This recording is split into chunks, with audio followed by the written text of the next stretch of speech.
வணக்கம்.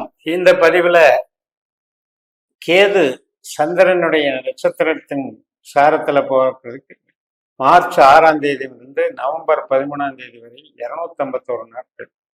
இதற்கான பலன் ரிஷப லக்னத்திற்கு நம்ம பார்க்க இருக்கிறோம். ரிஷப லக்னத்திற்கு 5ஆம் வீட்டுல இருக்கிற கேது இப்ப மார்ச் 6ஆம் தேதி அன்னைக்கு சந்திரனுடைய நட்சத்திரம் ஆனா அஸ்தத்துக்கு வர்றாங்க. இப்ப இதனால நமக்கு என்னென்ன ஒரு மைண்ட் செட் வேணும் அப்படிங்கிறத பார்க்கணும். 5ஆம் இடம் என்பது ஒரு விஷயத்தை குறிக்கும். அதுல இருக்கிற நட்சத்திரம்ங்கிறது அதனுடைய தன்மை ஒரு விஷயத்தை குறிக்கும்.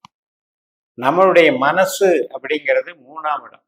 நமக்கு 3ஆம் இடம் தான் மனசு, அறிவு, நம்முடைய செயல் திட்டங்கள் எல்லாமே, தைரியம், தன்னம்பிக்கை. அப்பேற்பட்ட 3ஆம் இடம் நம்மளுக்கு கடகராசி. அதுக்கு அதிபதி தான் சந்திரன். அவருடைய நட்சத்திரத்துல தான் அந்த கேது போறார்.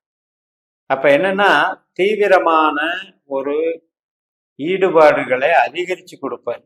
மனோவேகம், வாயு வேகம்னு சொல்லுவாங்க இல்லையா, மனோவேகத்தை அதிகரிப்பாங்க. ஆனா அதே நேரத்துல கேது ஒரு பாயிண்டை எடுத்துட்டு அதை மேலும் மேலும் வளர்க்கறதுக்கு பதிலா ஒவ்வொரு விஷயமா கட் பண்ணிக்கிட்டே வருவாங்க. அதனாலதான் இந்த கண்டினியூட்டி ப்ராசஸ் அப்படிங்கிறது கேதுனால கொடுக்க முடியாது.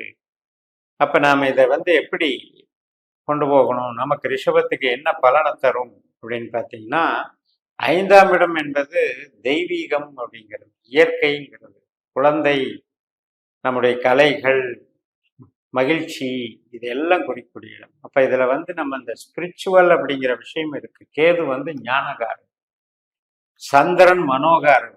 அப்ப இந்த ரெண்டும் சேர்ந்து 5ஆம் இடத்தினுடைய ஆக்டிவேஷன் அப்படிங்கிறது நாம அந்த இறையருள் சார்ந்து இயங்கும் போது, ஸ்பிரிச்சுவல் ஆக்டிவிட்டீஸ்ல ஈடுபடும் பொழுது இது பரிணமிக்கும். நமக்கு ஒரு எனர்ஜியை கிரியேட் பண்ணி கொடுக்கும், வளர்ச்சியை அதிகம் பண்ணி கொடுக்கும். அதனுடைய லெவல்னால நமக்கு பலவிதமான ஒரு ஆன்மீக பலம் அதிகரித்து, வில் பவர் அதிகரித்து, அதன் மூலமாக நமக்கு ஒரு உயர்வு கிடைக்கும். அருள் இருந்தால்தான் பொருள்.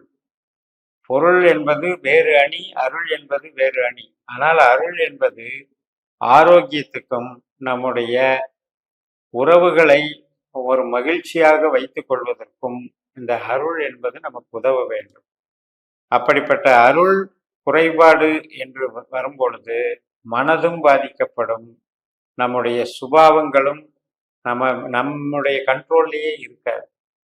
அப்பேற்பட்ட இந்த ஞானகாரகன் கேதுவாக 5ஆம் இடத்துல நமக்கு சந்திரனாக மாறும் பொழுது இந்த கைடன்ஸை நம்ம கரெக்ட் பண்ணிட்டோம் அப்படின்னா மிகப்பெரிய சாதனையாளர்களாக விளங்கலாம். இப்ப யோகத்திலேயே பார்த்தீங்கன்னா உபாசனைகள் பண்றவங்க, ஒரு தொடர்ந்து தியானம் ஜபம் மூலம் தன்னை நிலைநிறுத்தி கொள்பவர்கள், யோகாவில் நல்ல ட்ரைனிங் எடுத்து யோகாஸ் பண்றவங்க, அதுபோக தத்துவ ஆராய்ச்சி பண்ணி நிறைய புத்தகங்களை எழுதி ஆராய்ச்சியில போறவங்களும் இருக்காங்க. எந்த ஒரு பாதையாக இருந்தாலும் இந்த 5ஆம் இடம் என்பது அருளை கொடுக்கும். அதே போல நமக்கு குழந்தைகள் சார்ந்த விஷயம், அவர்களால் ஏற்படக்கூடிய மகிழ்ச்சி, அவர்களால் ஏற்படக்கூடிய ஒரு நன்மை அப்படின்னு எடுத்து, இப்ப நமக்கு இது நெகட்டிவான கேதுவாக இருந்தால், நம்மளுடைய ஜனன ஜாதகத்துல கேதுவே ஆகாத கிரகம் அப்படின்னு இருந்தால், அது அல்லது சந்திரன் ஆகாத கிரகமாக இருந்து கேது இப்ப அதுல போயிட்டு இருக்கிறதுனால, இந்த ரெண்டுல ஏதோ ஒண்ணு ஆகாத கிரகமாக இருந்தால் இந்த விஷயங்கள்ல கூட ரிவர்ஸா வேலை பார்க்கும். ஒரு இஷ்ட தெய்வம், ஒரு உபாசனை, இதெல்லாம் தடைகள் ஏற்படுவதற்கு சில பேருக்கு இருக்கு. அதே மாதிரி குழந்தைகளால மகிழ்ச்சிக்கு பதிலாக சஞ்சலப்படுறவங்களுக்கு சில பேர். இதுக்கெல்லாம் காரணம் என்னன்னா, பாவம் என்பது ஒன்றுதான், 5ஆம் இடம். அது நன்மையா தீமையா, பாசிட்டிவா நெகட்டிவாங்கிற பார்க்கறது தான் உள்ளுக்குள்ள இந்த கிரகங்கள் நமக்கு எப்படி வேலை செய்கிறார்கள் என்று கண்டுபிடிக்கணும். அந்த வகையில நம்ம அதில் பயன்படுத்தி பழகணும். பண விஷயத்துல ஒரு சேமிப்பு பண்ணலாம்னு நினைச்சிட்டு இருப்போம், ஆனா துண்டு துண்டா செலவாகிக்கிட்டே இருக்குது, சேமிப்பே பண்ண முடியல அப்படின்ற ஒரு இது இருக்கும். அதே போலதான் நம்ம பேசுற பேச்சுக்கு பார்த்தீங்கன்னா ஒரு அங்கீகார ரெஸ்பெக்ட் கொடுக்க மாட்டாங்க. அதனால என்ன ஆகும், எனக்கு ஃப்ரஸ்ட்ரேஷன் ஆகும். ஆனாலும் கூட உங்களுடைய பேச்சுங்கிறத கடந்து மனோதைரியம், மனோபலம், நம்மளுடைய அறிவு, இந்த சிந்தனை செயல்பாடுகளை எல்லாம் வச்சு பார்க்கும்போது உங்களுக்கு உள்ளுக்குள்ள அந்த வில் பவர் இன்க்ரீஸுங்கிறது நல்லா இருக்கும்.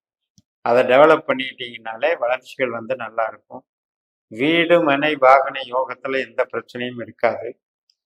அதே நேரத்துல இந்த குழந்தைகள் வெளியில நமக்கு ரொம்ப குதூகலமா கொண்டு போகலாம். ஞானகாரகன் கேது.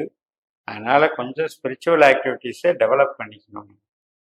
வேலை வாய்ப்பு சம்மந்தப்பட்டதுல நமக்கு இப்போ கொஞ்சம் சின்ன சின்ன தடைகளை கொடுத்துருவாங்க.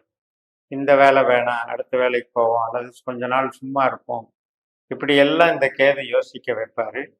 அதை வந்து உங்களுடைய ஜனனஜாதத்தை பார்த்து கொஞ்சம் அதை சீர்திருத்தி, ஜனனஜாதத்திலையும் கேதுவனுடைய தாக்கம் உங்களுக்கு மோசமாக இருந்ததுன்னா நம்ம கொஞ்சம் கண்ட்ரோல் பண்ணிக்கணும். ஒரு வேலை கிடைக்காம இன்னொரு வேலைக்கு வந்து போக ஆர்டர் வாங்காம நீங்க வந்து ஒரு வேலையை விட்டு விலகக்கூடாது. ரிலீவ் ஆகிட்டு அப்புறம் போய் வேலை தேடிக்கலான்ட்டு போகும்போது வேலை கிடைக்காம ஐடல் அந்த டேஸ் வந்து அதிகமாயிடும். அதனால அதுல வந்து கொஞ்சம் எச்சரிக்கையா இருக்கணும். ஒரு ஆர்டர் வாங்காம இன்னொரு வேலைக்கு மாற்றத்துக்கு முயற்சி செய்யக்கூடாது. கணவன் மனைவி உறவு நன்றாக இருக்கும்.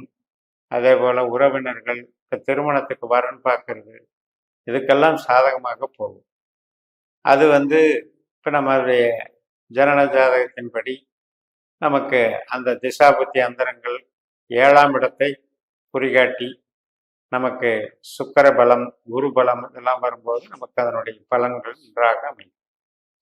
அதே நேரத்தில் ஒரு எதிர்பாராத விஷயம் நடக்கும், அல்லது எதிர்பாராத தனவரவு கிடைச்சிரும், யூக வியாபாரத்தில் ஜெயிச்சிடலாம் அப்படின்னு எல்லாம் நம்ம போகக்கூடாது. ஏன்னா இது வந்து அகைன்ஸ்டா வேலை செஞ்சிருவார் கேது அப்படிங்கிறது.